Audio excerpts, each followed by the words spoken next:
पराधीनता है रोग, इंद्रियों और मन की पराधीनता है विषय भोग। हमें इस शरीर की पराधीनताओं से मुक्त होना है, मन की पराधीनता, इंद्रियों की पराधीनता से हमें मुक्त होना है। भाषा की पराधीनता, वेशभूषा की पराधीनता, भेषज की पराधीनता, अर्थव्यवस्था की पराधीनता, न्याय व्यवस्था की भी पराधीनता, फिर कैसी स्वाधीनता, कैसी स्वतंत्रता?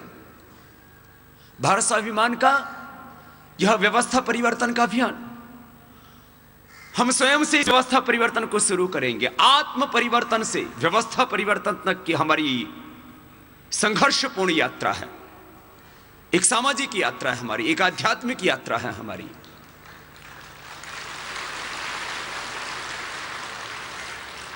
हम आत्म परिवर्तन से प्रारंभ करके अपनी इस यात्रा को राष्ट्र की व्यवस्था परिवर्तन तक लेकर के जाएंगे। और यदि व्यवस्था परिवर्तन के लिए हमें आवश्यकता पड़ी, हमारा प्रथम प्रयास होगा कि सत्ताओं पर आसीन लोगों को हम देश की व्यवस्थाओं को ठीक करने के लिए, देश में से भ्रष्टाचार को मिटाने के लिए प्रेरित करेंगे। पूरे देश का एक सामाजिक दबाव, सामाजिक, सांस्कृतिक, आध्यात्मिक, चारित्रिक, नैतिक अंकुश उन पर स्थापित करने की कोशिश करेंगे। और यदि हमारे संपूर्ण प्रयासों के बावजूद, संपूर्ण आंदोलनों के बावजूद अपनी संगठनात्मक शक्ति को और ज्यादा इतना विस्तीर्ण बनाना है कि देश के 50 करोड़ से ज्यादा लोग भारत स्वाभिमान के सदस्य के रूप में पूरे देश में खड़े हो जाएं।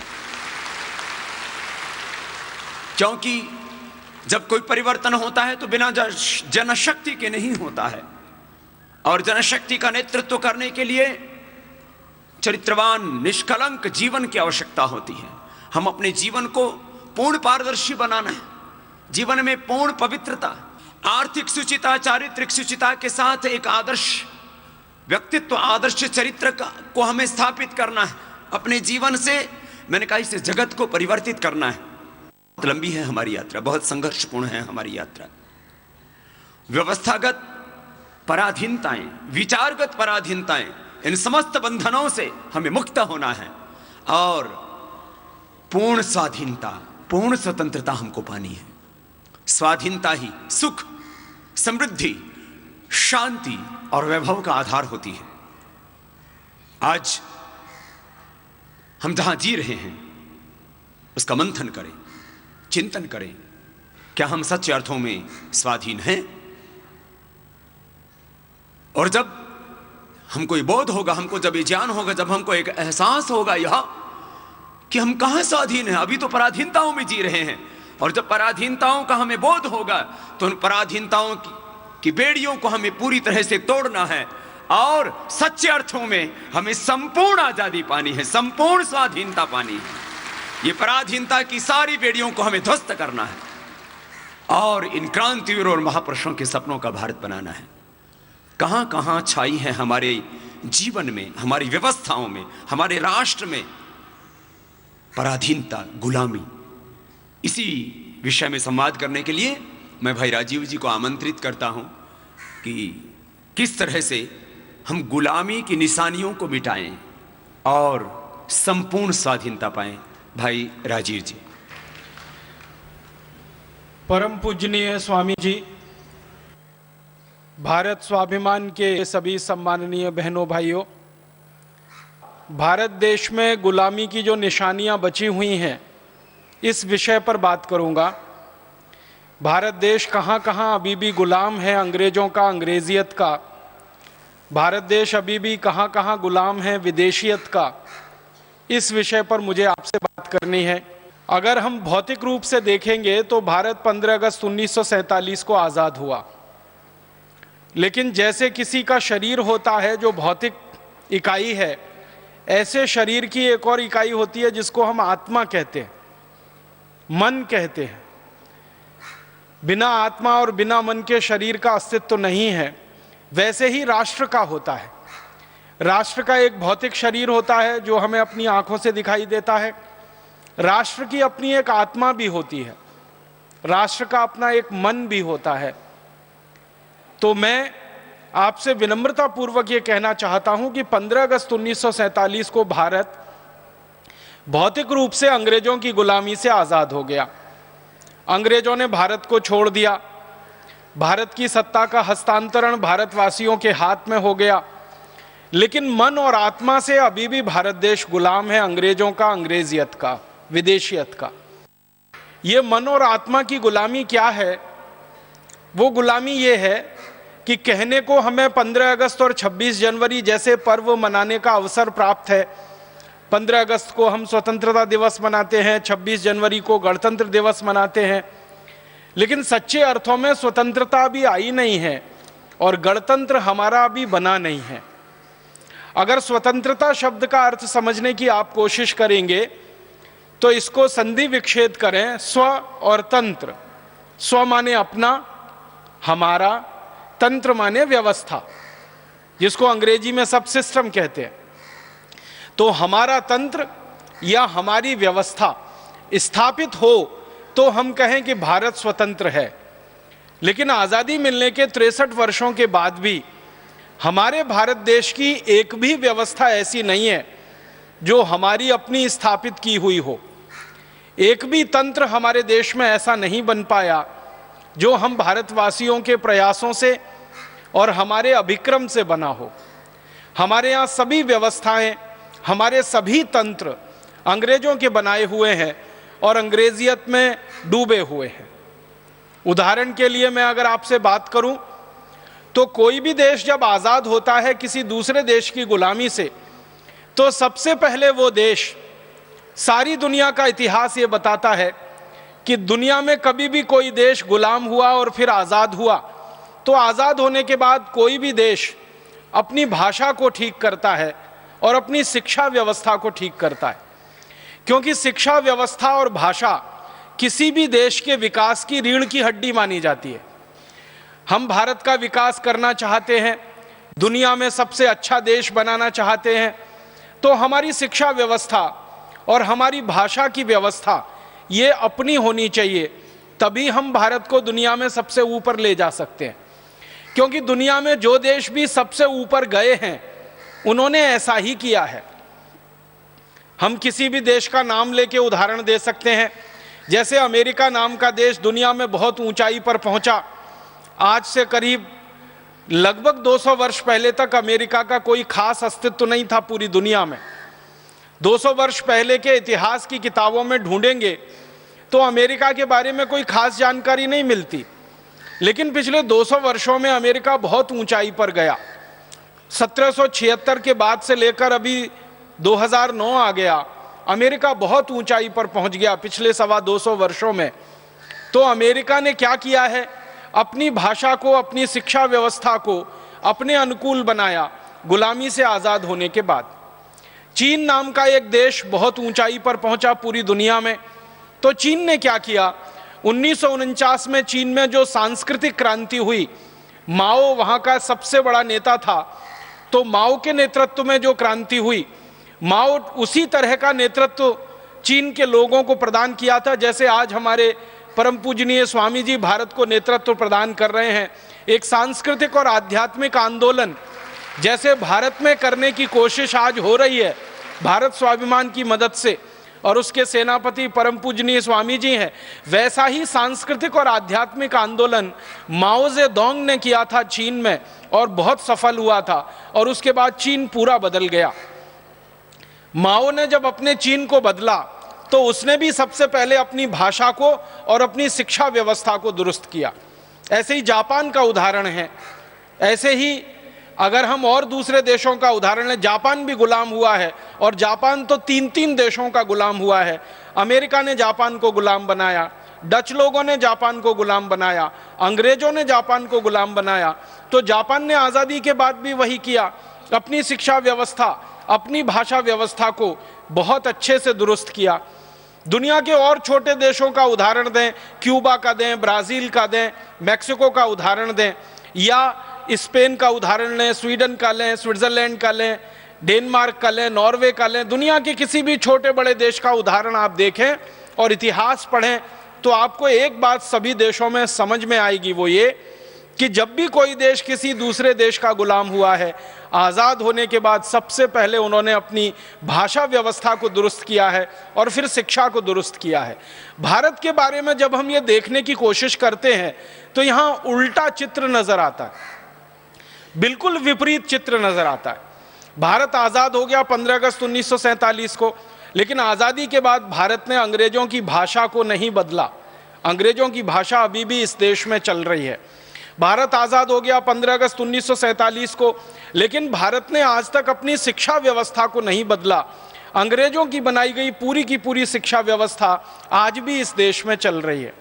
आप अक्सर एक नाम सुनते होंगे, आपस में बातचीत होती है, अखबारों में खबरें छपती हैं, टेलीविज़न पे खबरें आती हैं, तो एक नाम में आता है मैकॉले। मैकॉले की शिक्षा व्यवस्था, मैकॉले का शिक्षा तंत्र, मैकॉले का बनाया हुआ पाठ्यक्रम। ये मैकॉले नाम का एक अंग्रेज अधिकारी 1840 के साल में भारत में शिक्षा के लिए एक पाठ्यक्रम तय करके चला गया।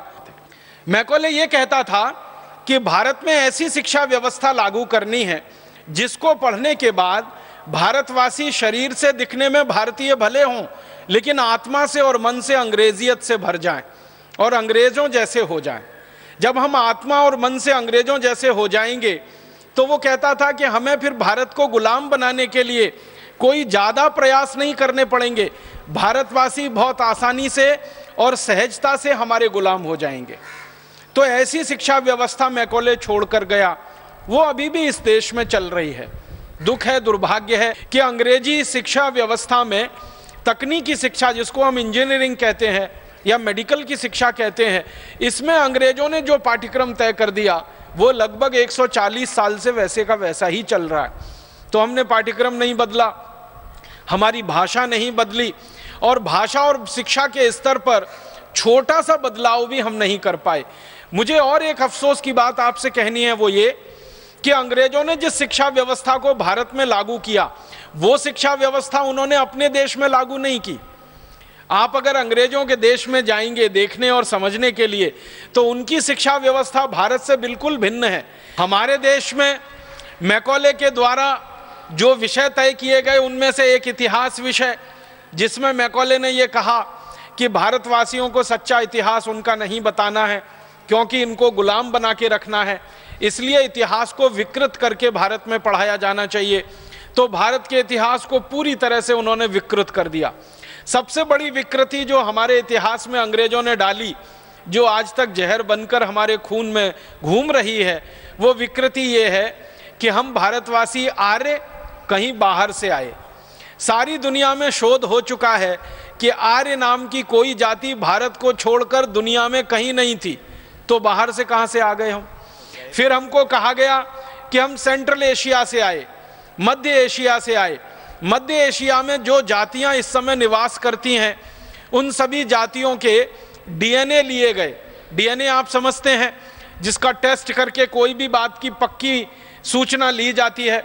तो दक्षिण एशिया में, मध्य एशिया में, पूर्व एशिया में, तीनों स्थानों पर रहने वाली जातियों के नागरिकों के रक्त इकट्ठे करके उनका डीएनए टेस्ट किया गया और भारतवासियों का डीएनए टेस्ट किया गया।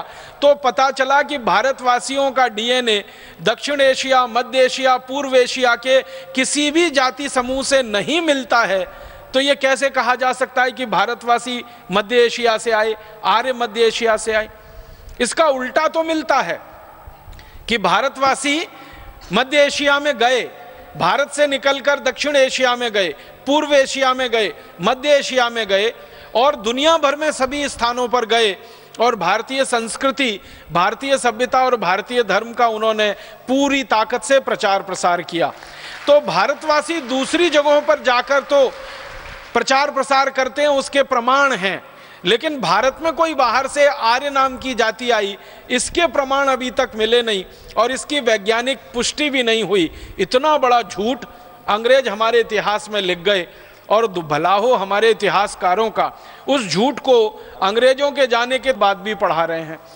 अभी थोड़े दिन पहले दुनिया के जेनेटिक विशेषज्ञ जो हैं, जो डीएनए, आरएनए आदि आदि की जांच करने वाले विशेषज्ञ हैं, इनकी एक बड़ी भारी परिषद हुई थी, कॉन्फ्रेंस हुई थी, और वो कॉन्फ्रेंस का जो रिसर्च का बिल्कुल अंतिम निर्णय है वो ये कहता है कि आर्य भारत में कहीं बाहर से नहीं आए थे, आर्य सब भारतवासी ही थे, जरूरत और समय आने पर वो भारत से बाहर गए थे।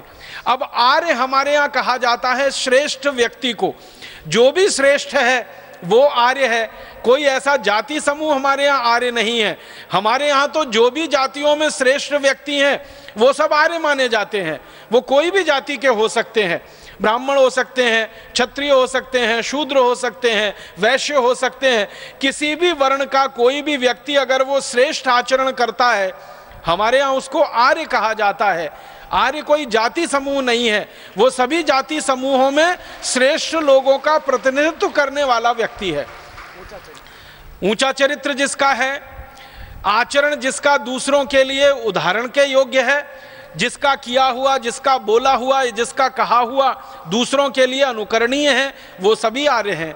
हमारे देश में परम श्रद्धेय और परम पूजनीय स्वामी दयानंद जैसे लोग, महात्मा गांधी जैसे लोग, भगत सिंह, चंद्रशेखर, ऊधम सिंह, अशफाक उल्लाह, तात्या टोपे, झांसी की रानी लक्ष्मीबाई, कित्तूर चन्नम्मा, ये जितने भी नाम आप लेंगे ये सभी आर्य हैं, ये सभी श्रेष्ठ हैं, क्योंकि इन्होंने अपने चरित्र से दूसरों के लिए उदाहरण प्रस्तुत किए हैं। इसलिए आर्य कोई हमारे यहाँ जाति नहीं है। राजा जो उच्च चरित्र का है उसको आर्य नरेश बोला गया, नागरिक जो हमारे यहाँ उच्च चरित्र के हैं उनको आर्य नागरिक बोला गया। भगवान श्री राम को हम आर्य कहे, आर्य नरेश कहा जाता था उनको। श्री कृष्ण को आर्य पुत्र कहा गया, अर्जुन को कई बार आर्य पुत्र का संबोधन दिया गया, युधिष्ठिर, नकुल, सहदेव को कई बार आर्य पुत्र का संबोधन दिया गया, या द्रौपदी को आर्य पुत्री का संबोधन कई जगह है हमारे शास्त्रों में। तो हमारे यहाँ तो आर्य कोई जाति समूह है ही नहीं, ये तो सभी जातियों में श्रेष्ठ आचरण धारण करने वाले लोग, धर्म को धारण करने वाले लोग आर्य कहलाए हैं। तो अंग्रेजों ने ये गलत हमारे इतिहास में घुसाड़ दिया। अंग्रेजों ने एक पूरी दुनिया में एक झूठ प्रचारित किया, वो ये कि हजारों साल से भारत में विदेशी आते रहे हैं और भारत पर कब्जा करते रहे हैं, तो हम भी विदेशी हैं, हमने भी आकर भारत पर कब्जा कर लिया है। जब हजारों साल से भारत विदेशियों का गुलाम हो सकता है तो हमारा भी गुलाम हो गया, इसमें कौन सी खास बात है। अंग्रेजों ने इतना बड़ा झूठ ये प्रचारित किया पूरी दुनिया में, हजारों साल से तो ये था ही नहीं। अंग्रेजों के आने से अगर ठीक ठीक पहले की जानकारी लें तो मात्र 1000 वर्ष पहले पहला विदेशी आया मोहम्मद बिन कासिम, जिसने भारत पर हमला किया और कुछ लूट पाट के चला गया। दूसरा आया महमूद गजनवी, जिसने सोमनाथ का मंदिर लूटा और भारत से चला गया। फिर तैमूर लंग आया, नादिर शाह आया, अहमद शाह अब्दाली आया, लूट पाट करके चला गया। कुछ ही लोग थे जो भारत में आए जिन्होंने लूटपाट के साथ साथ इस देश में राज किया, वो मुगल थे। जैसे बाबर आया, बाबर ने लूटपाट ही नहीं की, भारत के एक इलाके पर थोड़े दिन राज भी किया, फिर बाबर के पुत्रों ने किया, फिर उनके पुत्रों ने किया। ये एक समय है 300 वर्ष का, इसको हम एक खास नजरिए से देखें तो अंग्रेजों का ये झूठ बिल्कुल समझ में आता है कि हजारों साल से भारत विदेशियों का गुलाम रहा, कभी भी नहीं रहा। इसके उल्टे अंग्रेज हजारों साल विदेशियों के गुलाम रहे, इसके प्रमाण तो पूरी दुनिया के सामने हैं। अंग्रेज सबसे ज्यादा समय रोमन लोगों के गुलाम रहे, रोमन साम्राज्य के गुलाम रहे, फ्रांसीसियों के गुलाम रहे, और मजबूत यूरोप के देशों ने अंग्रेजों को समय समय पर लूटा, हमला किया। तो अपने बारे में सच को छुपा लेना और भारत के झूठ को सारी दुनिया में हवा देना, ये अंग्रेजों की नीति थी। और बार बार वो कहते थे भारतीय संस्कृति तो वैज्ञानिक नहीं है, ये तो पाखंड पर आधारित है, ये तो अविश्वास पर आधारित है, इसमें कोई वैज्ञानिकता नहीं है, ये सारे दुनिया में वो कहते रहे। भारत में एक उदाहरण से मैं आपको समझाऊं, अंग्रेजों ने एक हमारे देश में झूठ और दुनिया में प्रसारित किया कि भारतवासी सभ्य नहीं है। तो अंग्रेजों से पूछा गया भाई क्यों सभ्य नहीं है, तो कहते थे कुछ भारतवासी ऐसे हैं जो कपड़े नहीं पहनते। अब हमारे भारत में एक समाज है जिसको हम जैन समाज कहते हैं। जैन समाज में एक दिगंबर पंथ के लोग हैं, वो वस्त्र नहीं पहनते। वो ये मानते हैं कि ये वस्त्र भी जो हैं इनको भी छोड़ देना चाहिए। उनकी अपरिग्रह की भावना इतनी तीव्र होती है कि वो वस्त्रों को भी धारण करने में परिग्रह मानते हैं। तो जैन समाज के दिगंबर पंथ के लोगों ने वस्त्र छोड़ रखे हैं, तो उनके साधु सन्यासी बिना वस्त्र के रहते हैं। अब किसी अंग्रेज ने उनको देख लिया तो लिख दिया कि भारतवासियों को तो वस्त्र पहनना नहीं आता, इनको तो सभ्यता नहीं आती। अब हमारी दृष्टि से हम देखें उनको तो वो अपरिग्रह की चरम स्थिति में पहुंचे हुए सिद्ध पुरुष हैं, त्याग की पराकाष्ठा पर बैठे हुए व्यक्ति हैं, क्योंकि उनको कपड़े भी नहीं चाहिए। और अंग्रेजों की दृष्टि से देखें तो असभ्य लोग हैं, क्योंकि कपड़े नहीं पहनते। इन अंग्रेजों को ये बात मालूम थी कि जब अंग्रेज जंगली और बर्बर थे सारी दुनिया में, तो सबसे ज्यादा कपड़ा भारत का ही बिकता था और भारत का ही बनता था। और खुद अंग्रेज हजारों साल तक भारत का कपड़ा पहनकर अपनी नग्नता को ढकते रहे, छिपाते रहे। अंग्रेजों से पहले के रोमन साम्राज्य की बात बताऊं तो 3000 साल रोमन साम्राज्य के सभी राजाओं ने, सभी रानियों ने और रोमन साम्राज्य के साधारण नागरिकों ने भारत के बने हुए कपड़े पहनकर अपने नंगेपन को ढका है और अपने नंगेपन को छुपाया है। वो तो कपड़ा बनाना नहीं जानते थे, पहनना तो बहुत दूर की बात है। जब यूरोप में कोई कपड़ा बनाना नहीं जानता था, सारी दुनिया में भारत का कपड़ा बिकता था और 3000 साल भारत ने कपड़े का निर्यात करके सोना कमाया है। भारत का कपड़ा बिकता था तौल के हिसाब से। तराजू के एक पलड़े में कपड़ा रखा जाता था, दूसरे पलड़े में सोना रखा जाता था।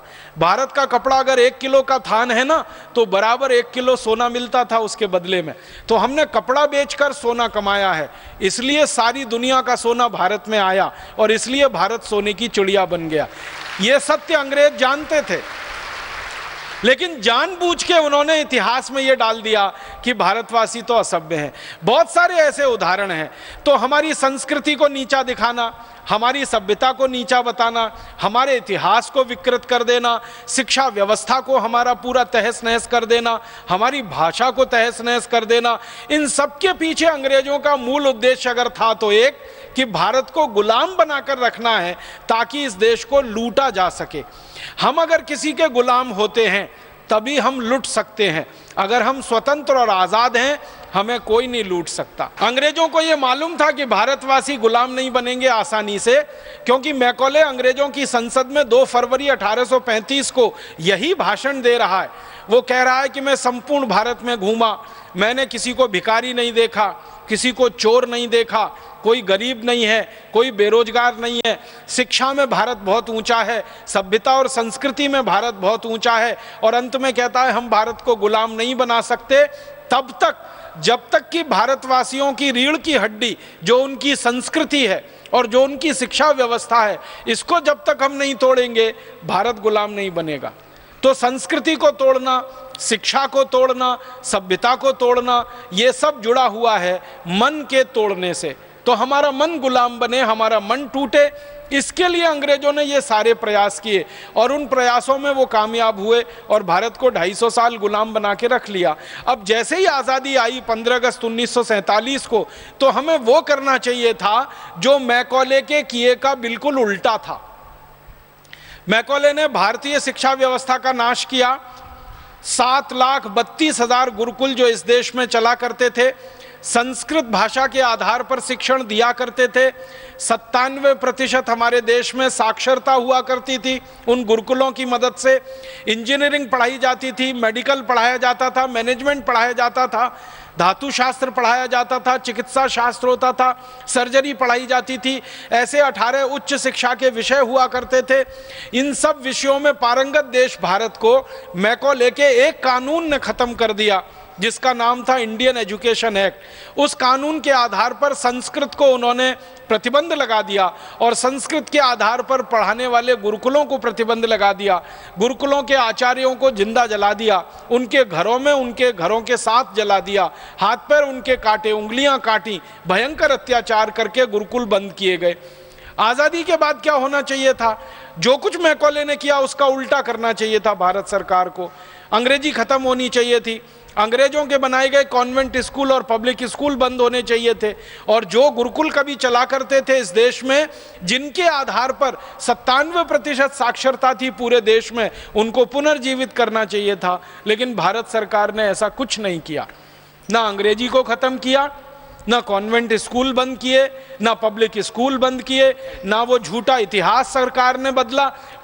हमारे देश में भाषा अंग्रेजी है, भूषा अंग्रेजी है, भोजन अंग्रेजी है, भजन अंग्रेजी है, भेषज अंग्रेजी है, कानून अंग्रेजी है, कृषि व्यवस्था अंग्रेजी है, अर्थव्यवस्था अंग्रेजी है, चिकित्सा व्यवस्था अंग्रेजी है, हर स्तर पर अंग्रेजियत अंग्रेजियत अंग्रेजियत छाई हुई है। एक दो उदाहरण से मैं मेरी बात और से स्पष्ट करता हूं। अंग्रेज गए तो जाने के समय उन्होंने 34,735 कानून इस देश में छोड़े, जो उन्होंने कभी भारत को गुलाम बनाने के लिए बनाए थे। अंग्रेजों का एक तरीका था कि भारत को गुलाम बनाना है तो एक तरीका तो यह है कि सीधे मारो पीटो और लूटो और उनको गुलाम बना के रखो ताकत से। एक तरीका यह है कि मारना पीटना और लूटना हर समय संभव नहीं होता तो कानून बनाकर गुलाम बना के रखो। तो अंग्रेजों ने शुरू के 100 साल तक तो यही किया कि मारा पीटा भारतवासियों को और सीधे उनकी लूटपाट की और डरा के धमका के गुलाम बना के रखा। लेकिन 100 साल से ज्यादा इस काम को वो चला नहीं पाए, तो फिर उन्होंने दूसरा रास्ता निकाला कि कानून बना के भारतवासियों को लूटो पीटो मारो और इनको कब्जे में करके रखो। तो कानून बनाए उन्होंने, और जो जो कानून बनाए वो सबके सब कानून आजादी के बाद भी चल रहे हैं। मैं उदाहरण से बताता हूं। अंग्रेजों ने एक कानून बनाया भारत के क्रांतिकारियों पर अत्याचार करने के लिए, मारने के लिए, पीटने के लिए, क्रांतिकारियों को दबा कर रखने के लिए, और उस कानून का नाम रखा उन्होंने इंडियन पुलिस एक्ट, भारतीय पुलिस अधिनियम। अब कानून में लिखा है इंडियन, लेकिन उसमें भारतीय कुछ नहीं है, वो सब इंग्लिश है, अंग्रेजियत वाला कानून है। अंग्रेजों ने दुनिया के जिन जिन देशों को गुलाम बनाया, जैसे आयरलैंड को गुलाम बनाया, जैसे स्कॉटलैंड को गुलाम बनाया, जैसे न्यू साउथ वेल्स को गुलाम बनाया, अफ्रीका को गुलाम बनाया, इंडोनेशिया मलेशिया को गुलाम बनाया, चीन को बनाया, जापान को बनाया, दुनिया के 51 देशों को अंग्रेजों ने सीधे गुलाम बनाया। तो जिन जिन देशों को गुलाम बनाया वहां के नागरिकों पर अत्याचार करने के लिए उन्होंने पुलिस बनाई और उस पुलिस के कानून बनाए। वही उन्होंने भारत में किया। सन 1860 में इंडियन पुलिस एक्ट नाम का एक कानून बना दिया। इस कानून को बनाने का जो इतिहास था वो 2-3 वाक्यों में मैं कहना चाहूँगा। 1857 में क्रांति हो गई पूरे भारत में, आप सभी जानते हैं, और अंग्रेजों के खिलाफ इतनी बड़ी क्रांति कभी हुई नहीं थी इस देश में। भारत में 350 स्थानों पर अंग्रेजी सरकार को क्रांतिकारियों ने उखाड़ के फेंक दिया। 350 जिले थे भारत के जो अंग्रेजों की गुलामी से आज़ाद हो गए। झांसी आज़ाद हुआ, सतारा आज़ाद हुआ, पुणे आज़ाद हुआ, मुंबई आज़ाद हुआ, ऐसे 350 जिले भारत के आज़ाद हो गए। और इस क्रांति की लड़ाई में 1857 में 3,64,000 अंग्रेज मारे गए था। अंग्रेजों की सरकार खत्म हो गई थी। तब अंग्रेजों की संसद में इस बात पर चर्चा हुई कि आगे भारत को फिर से गुलाम बनाना हो तो क्या करना चाहिए। तो भारतवासियों में अंग्रेजों के खिलाफ बगावत पैदा ना हो, इसके लिए एक पुलिस व्यवस्था करनी चाहिए, पुलिस बनानी चाहिए, ताकि ये पुलिस अंग्रेजों की तरफ से भारतवासियों को दबाकर रख सके और इनके ऊपर जरूरत से अत्याचार कर सके। 1860 के पहले इस देश में अंग्रेजों की पुलिस नहीं थी, अंग्रेजों की सेना थी, उनकी मिलिट्री थी। 1860 के बाद उन्होंने सेना के साथ पुलिस की भी स्थापना कर ली और इसके लिए पुलिस एक्ट बना। और इसमें अंग्रेजों ने कानून बना दिया कि जो भी पुलिस अधिकारी होगा वो भारतवासियों पर कितना भी अत्याचार कर सकेगा, लाठियों से मारेगा, लाठियों से पीटेगा, और अगर कोई भारतवासी उसमें मर भी जाए तो अंग्रेज अधिकारी को कोई दोष नहीं लगेगा, उसको कोई दंड नहीं होगा। ऐसी व्यवस्था की थी। इसको अंग्रेजी भाषा में कहा जाता है right to offence. Right to offence माने अंग्रेज अधिकारी किसी भी भारतवासी को मारे पीटे और उसका सिर भी फोड़ दे और उसमें हत्या भी कर दे उसकी, तो अंग्रेज अधिकारी को दोष ना लगे। ऐसा नियम राइट टू ऑफेंस। और भारतवासियों को कोई भी मारपीट अगर हो रही है तो उससे अपना बचाव करने का मौका ना मिले, ये राइट टू ऑफेंस। अगर अंग्रेज अधिकारी लाठियों से पीट रहा है, आपने उसकी लाठी पकड़ने की कोशिश की तो आपके खिलाफ मुकदमा बनेगा, अंग्रेज के खिलाफ नहीं बनेगा। ऐसी व्यवस्था उन्होंने की इंडियन पुलिस एक्ट में। इस कानून को 1860 में लागू किया गया और इसी कानून की ताकत से भारत के क्रांतिकारियों पर भयंकर अत्याचार किए। दुर्भाग्य हम सबका ये है कि वो इंडियन पुलिस एक्ट का कानून अभी आज़ादी मिलने के 63 साल के बाद भी इस देश में चल रहा है, वैसे का वैसा ही चल रहा है। जिस तरह से अंग्रेज पुलिस भारतवासियों पर लाठियों से वार करती थी, उसी तरह से आज की पुलिस भारतवासियों पर लाठियों से वार करती है। आपने अक्सर टीवी में समाचार सुना होगा, कई बार अखबारों में पढ़ा होगा, पुलिस ने लाठी चार्ज किया। ऐसे ही लाठी चार्ज होता है जैसे अंग्रेजों के ज़माने में होता था। कभी किसानों के ऊपर होता है, कभी मजदूरों के ऊपर होता है, कभी कारीगरों के ऊपर होता है। कभी कभी तो अफसोस है इस बात का कि अंधे लोगों पर पुलिस का लाठी चार्ज होता है, लूले लंगड़े लोगों पर पुलिस का लाठी चार्ज होता है, शरीर से विकलांग लोगों के ऊपर पुलिस का लाठी चार्ज होता है। ऐसा हमेशा होता रहता है। कारण क्या है? पुलिस के पास वही हथियार है जो अंग्रेजों की पुलिस के पास था, और उस हथियार का नाम है इंडियन पुलिस एक्ट। उसी के आधार पर पुलिस आज भी अत्याचार करती है और निर्दोष नागरिकों को मारती है, पीटती है, उनको लहूलुहान करती है। आज़ादी के बाद भी हमारी पुलिस वैसे ही अत्याचार करे माँ बहन बेटियों पर जैसे कभी अंग्रेजों की पुलिस किया करती थी, तो हम कैसे कहें कि हमारा देश स्वतंत्र हो गया है? कैसे कहें कि हम स्वाधीन हो गए? काला धन, भ्रष्टाचार आया, उसका नाम था डलहौजी। उसने किसानों से जमीन छीनने के लिए एक कानून बनवाया। उस कानून का नाम है लैंड एक्विजिशन एक्ट। उस कानून में यह व्यवस्था की गई कि किसानों की सारी जमीनें छीनकर अंग्रेजी ईस्ट इंडिया कंपनी को दे दी जाएं और अंग्रेज सरकार को दे दी जाएं। डलहौजी ने एक एक दिन में 21-21 हज़ार किसानों से जमीनें छीनी। लैंड एक्विजिशन एक्ट अंग्रेजों की संसद में पारित हुआ, भारत में उसको लागू करा दिया गया।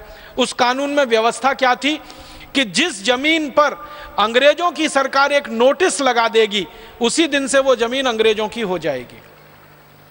कोई किसान हजारों साल से जिस जमीन पर अपना घर बनाकर रह रहा है, हजारों साल से उसके पुरखे और वो उस जमीन पर हल जोत रहे हैं, लेकिन अंग्रेजी सरकार का कानून ये कहता है कि कल अगर उस पर नोटिस लग जाए सरकार का, तो जमीन तुरंत वो किसान को छोड़ देनी पड़ेगी और सरकार को दे देनी पड़ेगी। तो इस कानून के आधार पर जमीनें छीनना शुरू किया और 10 करोड़ किसानों को डलहौजी और अंग्रेजों की सरकार ने भूमिहीन बना दिया। लाखों करोड़ों एकड़ जमीन उनसे छीन ली। मुझे ये कहते हुए बहुत अफसोस होता है, 50 लाख एकड़ से ज़्यादा जमीन किसानों से छीनी गई इस कानून के हिसाब से, भूमिहीन बना दिया किसानों को। वो लैंड एक्विजिशन का कानून डलहौजी के मरने के बाद, अंग्रेजी सरकार के चले जाने के बाद भी वैसे का वैसा ही चल रहा है और आज भी किसानों की जमीनें उस कानून के आधार पर छीनी जा रही हैं और किसानों को भूमिहीन बनाया जा रहा है। आप जानते हैं, कभी भी सरकार का नोटिस आता है और गांव का गांव खाली करा दिया जाता है और गांव वालों को कहा जाता है तुम कहीं और चले जाओ, तुम कहीं और बस जाओ, ये जमीन सरकार को चाहिए क्योंकि इस जमीन पर शराब का कारखाना लगाना है। ये जमीन सरकार को चाहिए क्योंकि विदेशी कंपनियों को यहाँ कोई कारखाना लगाना है। ये जमीन सरकार को चाहिए क्योंकि भारत के बाहर के आए हुए कोई पूंजी निवेशक लोगों को ये जमीन की जरूरत है। किसानों से जमीनें छीनी जाती हैं। आप सभी आजकल सुनते हैं ना, सरकार ने एक योजना बना रखी है, स्पेशल इकोनॉमिक जोन, सेज बनाना है। हजारों एकड़ जमीनें छीनी जा रही हैं, लाखों एकड़ जमीनें किसानों से छीनी जा रही हैं। कानून वही है जो अंग्रेजों के ज़माने में था, लैंड एक्विजिशन एक्ट। बस अंतर इतना है कि पहले गोरे अंग्रेजों के द्वारा वो कानून इस देश में चलाया गया, अब उसी कानून को काले अंग्रेज चला रहे हैं और लाखों लाखों करोड़ों किसानों को भूमिहीन बना रहे हैं और उनका जीवन दुश्वारियों से भरता चला जा रहा है। अगर हमारे देश में डलहौजी किसानों से ज़मीनें छीनता था और आज़ादी के बाद भी किसानों से ज़मीनें छिन रही हैं, तो हम कैसे कहें कि देश आज़ाद हो गया, देश स्वतंत्र हो गया या देश स्वाधीन हो गया? और ऐसे बीसियों नहीं, सैकड़ों नहीं, हजारों कानून हैं। अंग्रेजों का एक कानून है इंडियन इनकम टैक्स एक्ट, जो उन्होंने लगाया इस देश के नागरिकों पर कि ज़्यादा से ज़्यादा पैसा छीनो। जब 1857 में क्रांति हुई थी ना, उस समय अंग्रेजों की संसद में एक बार बहस हुई कि भारत में ये क्रांति सफल कैसे हुई। तो उसमें एक कारण बताया गया कि भारतवासियों ने क्रांतिकारियों को पैसे का दान बहुत दिया, उसके कारण ये क्रांति सफल हुई। तो अंग्रेजों ने पता लगाया कि भारत के क्रांतिकारियों को कितना दान मिला। तो 1857 की क्रांति में अंग्रेजों के आंकड़ों के अनुसार भारतीय क्रांतिवीरों को 480 करोड़ रुपए का दान मिला था उस समय। तो इतना बड़ा धन क्रांतिकारियों को दान में मिला। तो अंग्रेजों की संसद की आंखें फटी रह गईं कि भारतवासियों के पास इसका माने दान करने के लिए पैसा है, तो भारतवासी आगे भी क्रांतिकारियों को दान करेंगे। तो अंग्रेजों की संसद ने फैसला लिया कि जितना भी पैसा भारतवासियों के पास है ये सब छीन लो उनके हाथ से, ताकि दोबारा ये क्रांतिवीरों को दान न कर सकें और दूसरी कोई क्रांति भारत में ना हो सके। उसके लिए अंग्रेजों ने कानून बना दिया, उसका नाम रख दिया इंडियन इनकम टैक्स एक्ट। माने भारतवासियों की जो आमदनी है उस आमदनी के ऊपर टैक्स। भारत के इतिहास में हजारों वर्ष में कोई एक राजा ऐसा नहीं हुआ जिसने आमदनी पर टैक्स लगाया हो। कभी भी किसी राजा ने आमदनी पर टैक्स नहीं लगाया। मुस्लिम राजाओं ने वासियों की आमदनी पर टैक्स नहीं लगाया। एक सबसे खराब मुस्लिम राजा जिसका जिक्र हम करते हैं, औरंगजेब, उसने जजिया कर लगाया था। जजिया कर का मतलब होता है गृह कर, हाउस टैक्स, घर के ऊपर लगाया जाने वाला कर। तो औरंगजेब ने घर के ऊपर कर लगाया था, आमदनी पे उसने भी नहीं लगाया। लेकिन अंग्रेजों ने भारत के लोगों की आमदनी पे कर लगाया, और वो भी कर कितना लगाया? 97%। माने 100 रुपए की आमदनी किसी भारतवासी को हो तो 97 रुपए अंग्रेजों को देना पड़े, 3 रुपए सिर्फ उसके पास बचे। ऐसी व्यवस्था अंग्रेजों ने बनाई। सारा पैसा भारतवासियों से लूट लेना ताकि भारतवासियों के हाथ में कुछ ना बचे तो वो क्रांतिकारियों को दान ना दे सकें। इसके लिए इनकम टैक्स का कानून आया इस देश में। अब मुझे बहुत दुख है ये कहते हुए कि अंग्रेजों ने जो लूटने का कानून बनाया था वो कानून आज़ादी के बाद भी चल रहा है, इंडियन इनकम टैक्स के नाम से ही चल रहा है, और आज भी भारतवासियों से धन लूटा जा रहा है। बस अंतर इतना है, पहले गोरे अंग्रेजों ने लूटा था और उस धन को ले जाके लंदन में जमा किया था। अब काले अंग्रेज उस कानून के आधार पर धन लूट रहे हैं और स्विट्जरलैंड में ले जाकर उस धन को जमा कर रहे हैं। व्यवस्था वही की वही चल रही है, कानून वही का वही चल रहा है। अंग्रेजों ने सेंट्रल एक्साइज एक्ट बनाया। कोई भी भारतवासी किसी वस्तु का उत्पादन करे तो उस पर 350% एक्साइज ड्यूटी। अंग्रेजों ने सेल्स टैक्स लगाया, अंग्रेजों ने रोड टैक्स लगाया, टोल टैक्स लगाया, म्युनिसिपल कॉरपोरेशन का टैक्स लगाया, और ऐसे 23 तरह के टैक्स कानून लगाकर इस देश के नागरिकों को जमकर लूटा लगभग 190 वर्षों तक। अब अंग्रेजों ने ये सब कानून बनाए थे भारत को लूटने के लिए, तो आज़ादी के बाद होना ये चाहिए था कि ये सारे कानून खत्म किए जाएं, इनकम टैक्स खत्म किया जाए, सेंट्रल एक्साइज खत्म किया जाए, रोड टैक्स, टोल टैक्स खत्म किया जाए, म्युनिसिपल कॉरपोरेशन का टैक्स खत्म किया जाए। तो होना तो ये चाहिए था कि अंग्रेजों के लगाए गए 23 तरह के टैक्स खत्म किए जाएं, लेकिन हमारे काले अंग्रेजों ने इसका उल्टा किया। काले अंग्रेजों ने अब इस देश पर 64 तरह के टैक्स लगा रखे हैं और देश को लूट रहे हैं। अंग्रेजों ने भी जितना नहीं लूटा होगा उससे कई गुना ज्यादा काले अंग्रेज, भ्रष्टाचारी नेता और भ्रष्टाचारी अधिकारी इस देश को लूट रहे हैं। और इसी लूट के दम पर इन्होंने विदेशी बैंकों में जमा करके रखा हुआ है, जिसको वापस लाने का संकल्प भारत स्वाभिमान अभियान ने किया हुआ है। दुख और अफसोस इसी का है कि व्यवस्था वही चल रही है, कानून वही चल रहे हैं। अब लैंड एक्विजिशन एक्ट वही है, टैक्स के कानून वही हैं, शिक्षा का कानून वही है, जंगल का एक कानून अंग्रेजों ने बनाया था, इंडियन फॉरेस्ट एक्ट। इसमें क्या किया गया? पहले हमारे देश में जंगल ग्राम सभा की संपत्ति होते थे, अंग्रेजों ने कानून बनाकर अंग्रेजी सरकार की संपत्ति बना दिया जंगलों को। परिणाम क्या हुआ? अंग्रेजी सरकार ने जंगल कटवाना शुरू किए और वो कटते कटते जंगल आज इस देश में बहुत थोड़ी मात्रा में रह गए। आंकड़े बताते हैं, दस्तावेज बताते हैं कि भारत में जितने कुल जंगल थे उसमें से मात्र 33% जंगल अब बचे हैं। 67% जंगलों को काट काट के नाश मार दिया है। और अंग्रेजों ने सबसे पहले जंगल काटने के लिए एक विदेशी कंपनी को लाइसेंस दिया था, और वो कंपनी सिगरेट बनाती थी। सिगरेट बनाने के लिए कागज लगता है और उस कागज को बनाने के लिए लकड़ी लगती है, लकड़ी के लिए पेड़ लगता है। तो पेड़ों को सबसे पहले काटा गया इस देश में सिगरेट का कागज बनाने के लिए।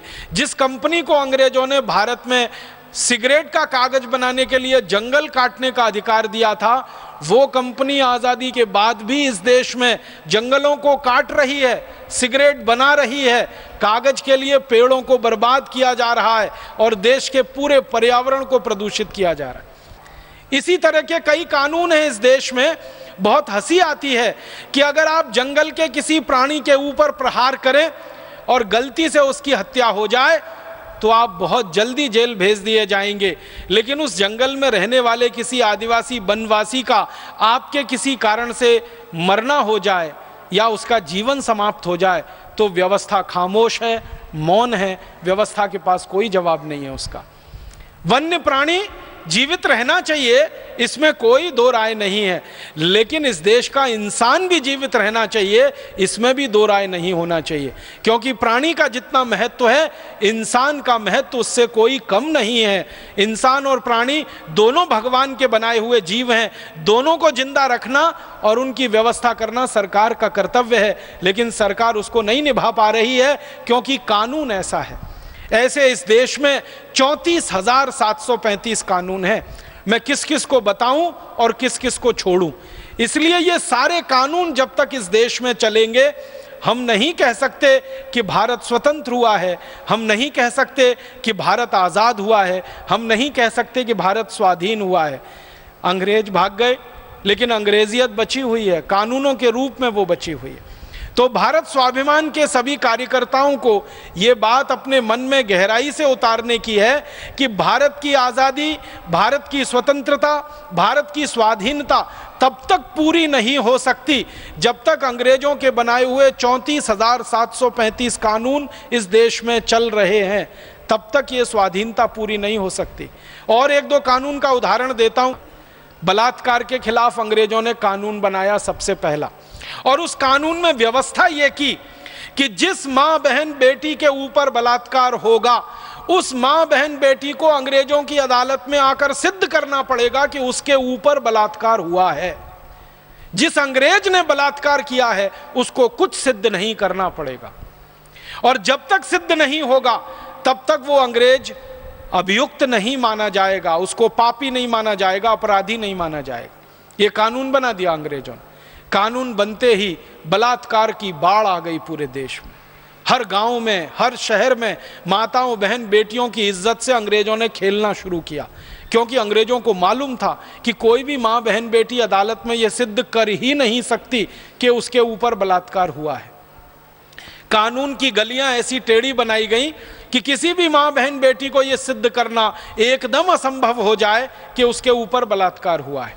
आप देखो, इससे बड़ा दुनिया में क्या अत्याचार हो सकता है कि जिसके ऊपर अत्याचार हुआ उसे सिद्ध करना है कि उसके ऊपर अत्याचार हुआ है। जिसने अत्याचार किया उसको कुछ भी सिद्ध नहीं करना है कि इसने अत्याचार किया।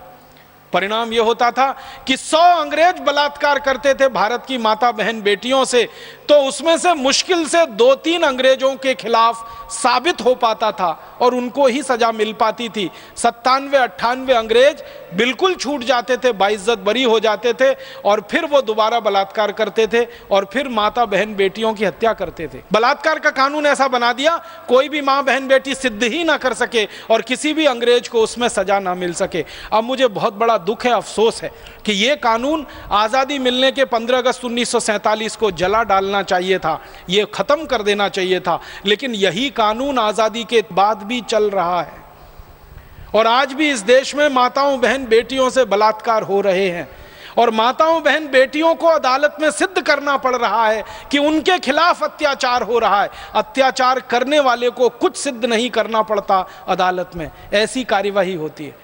आप जानते हैं, किसी भी मां, बहन, बेटी को खुलेआम, सरेआम जवाब ऐसे सवाल पूछें कि उसके साथ बलात्कार हुआ या नहीं हुआ, वो अगर सभ्य है, थोड़ी भी सुसंस्कृत है, जवाब नहीं दे सकती है, उत्तर नहीं दे सकती है, और उसके मौन का फायदा उठाकर ये कानून हमारे देश की करोड़ों मां, बहन, बेटियों से खिलवाड़ करता है।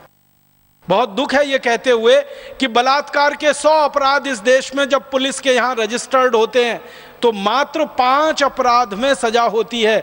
95 अपराधों में अपराधी छूट कर बाइज्जत बरी हो जाते हैं, क्योंकि कानून अंग्रेजों के जमाने का बनाया हुआ है। इन कानूनों के बारे में एक आखिरी बात और कहना चाहता हूं। हमारे देश में न्याय व्यवस्था का जो सबसे बड़ा कानून है उसका नाम है इंडियन पीनल कोड, IPC। अगर यहाँ कोई वकील मित्र बैठे होंगे तो बात उनको बहुत जल्दी समझ में आएगी। और एक दूसरा कानून है सिविल प्रोसीजर कोड, CPC, और एक तीसरा कानून है क्रिमिनल प्रोसीजर कोड, अपराध दंड संहिता। तो IPC Indian penal code, CPC civil procedure code और सीआरपीसी माने क्रिमिनल प्रोसीजर कोड, ये 3 कानून हैं जो भारतीय न्याय व्यवस्था का आधार बनाए गए हैं या आधार माना जाता है। आपको मालूम है ये तीनों ही कानून अंग्रेजों के जमाने के बने हुए हैं। आईपीसी को बनाने का काम तो खुद मैकॉले ने किया था। आईपीसी की ड्राफ्टिंग मैकॉले की बनाई हुई है, इंडियन पीनल कोड जिसको भारतीय दंड संहिता कहते हैं, जिसके आधार पर दंड की व्यवस्था होती है। मैकॉले ने अपने पिता को एक पत्र लिखा है, उस पत्र में वो कहता है कि मैंने भारत में ऐसे न्याय के कानून का आधार रख दिया है जिस पर भारतवासियों को कभी न्याय मिलेगा ही नहीं, जिसके आधार पर भारतवासी कभी न्याय पा ही नहीं सकते, हमेशा इनके ऊपर अन्याय होगा। और ये अच्छा ही होगा क्योंकि गुलाम जिनको बनाया जाता है उन पर अन्याय ही किया जाता है, उनको न्याय नहीं दिया जाता। फिर जब ढूंढना शुरू किया हम लोगों ने तो पता चला ये आईपीसी नाम का कानून जो भारत में मैकॉले ने 1860 में लाया, ये कानून अंग्रेजों ने आयरलैंड में सबसे पहले बनाया था और लगाया था। आयरलैंड को अंग्रेजों ने गुलाम बना के रखा हुआ है 1000 साल से। तो आयरलैंड को गुलाम बनाकर रखने के लिए उन्होंने एक कानून बनाया, आयरिश पीनल कोड।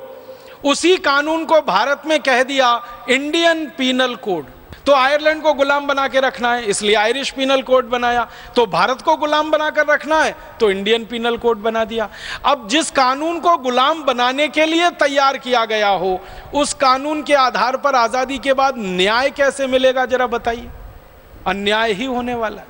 सबसे बड़ा अन्याय क्या होता है कि आईपीसी के आधार पर जब कोई मुकदमा दर्ज होता है इस देश में, तो सबसे पहले तो मुकदमा दर्ज होने में महीनों महीनों लगते हैं। एफआईआर करनी पड़ती है, उसके बाद पुलिस को साबित करना पड़ता है, सबूत जुटाने पड़ते हैं, अदालत में जाना पड़ता है। इस पूरी प्रक्रिया में ही देर लगती है क्योंकि तरीका अंग्रेजों का यही है। फिर वो मुकदमा दाखिल हो जाए तो फिर सुनवाई शुरू होती है। सुनवाई के लिए सबूत इकट्ठे किए जाते हैं। उन सबूतों के लिए अंग्रेजों के ज़माने का एक कानून है इंडियन एविडेंस एक्ट, और वो सबूत जल्दी इकट्ठे हो नहीं पाते हैं। धीरे धीरे समय बढ़ता जाता है और एक मुकदमे को 4 साल, 5 साल, 10 साल, 15 साल, 20 साल, 25 साल, 30 साल, 35 साल समय निकल जाता है। मुकदमा दाखिल करने वाला मर जाता है, फिर उसके लड़के लड़कियां उस मुकदमे को लड़ते हैं, वो जवान होकर बूढ़े हो जाते हैं, तब भी मुकदमा चलता ही रहता है, चलता ही रहता है, चलता ही रहता है। उसमें कभी अंतिम फैसला नहीं आ पाता। हमारे देश का दुर्भाग्य है, हमारी अदालतों में लगभग 3.5 करोड़ मुकदमे हैं जो दर्ज किए गए हैं अलग अलग प्रार्थियों के द्वारा, लेकिन उनमें कोई फैसला नहीं आ पा रहा है। 3.5 करोड़ मुकदमे लंबित पड़े हुए हैं, पेंडिंग हैं। हमारे देश की न्याय व्यवस्था के अधिकारियों से जब पूछा जाता है कि इन 3.5 करोड़ मुकदमों का फैसला कभी आएगा, तो वो मजाक करते हुए कहते हैं कि 300-400 साल में फैसला आ जाएगा। तो हम उनसे पूछते हैं वो कैसे, तो वो कहते हैं कि जिस गति से कानून व्यवस्था और न्याय व्यवस्था चल रही है, इस गति से तो इन सभी मुकदमों का फैसला आने में 300-400 साल तो लग ही जाएंगे। तो ना वादी जिंदा रहेगा ना प्रतिवादी जिंदा रहेगा। न्याय व्यवस्था को इससे कुछ लेना देना नहीं है कि वादी जिंदा है प्रतिवादी जिंदा है, उनको तो लेना देना है अंग्रेजों के बनाए गए कानून के आधार पर फैसला देने से। अब मैं एक बड़ी गहरी बात आपके बीच में उठाना चाहता हूं और सारे राष्ट्र के लोगों का ध्यान इस तरफ आकर्षित करना चाहता हूं कि कोई न्यायाधीश अंग्रेजों के बनाए गए कानून के आधार पर अगर फैसला दे रहा है तो वो न्याय कैसे कर सकता है, ये पूछिए, अपने दिल से पूछिए, उस न्यायाधीश से पूछिए। और न्यायाधीशों से जब जब मैंने ये पूछा है कि क्या आप न्याय देते हैं, तो वो कहते हैं ईमानदारी से हम न्याय नहीं दे पाते, हम तो मुकदमों का फैसला करते हैं। फैसला होना अलग बात है, न्याय देना बिल्कुल अलग बात है। आपको एक उदाहरण से समझाता हूं फैसला क्या होता है और न्याय क्या होता है। मान लीजिए आपने किसी गाय को डंडे से पीटा, तो कानून के हिसाब से आपको जेल हो जाएगी। गाय को डंडे से पीटना भारत में अपराध है, जुर्म है, इसके लिए जेल हो जाती है।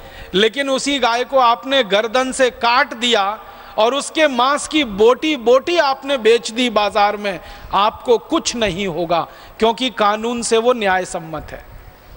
अब गाय को डंडे से मारो तो जेल हो जाती है, लेकिन गाय को गर्दन से काटकर उसके मांस की बोटी बोटी बेचो तो भारत सरकार करोड़ों रुपए की सब्सिडी देती है आपको।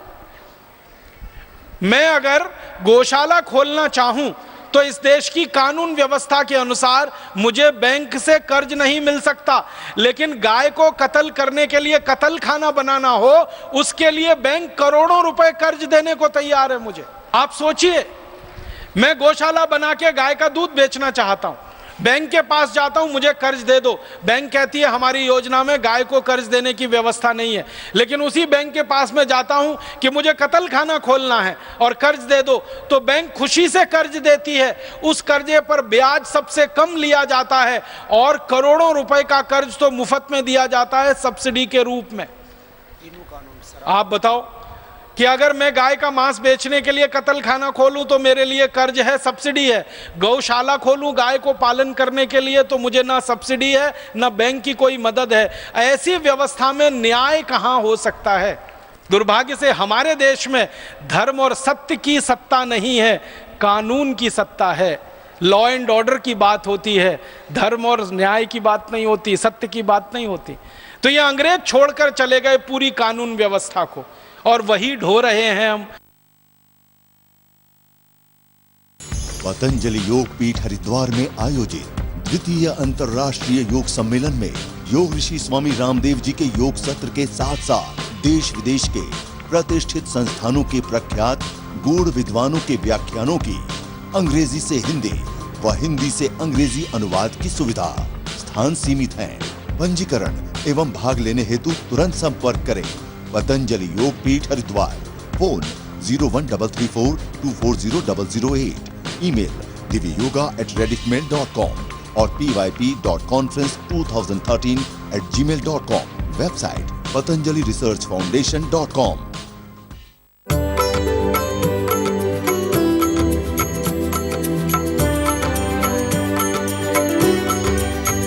आस्था जीवन का आधार।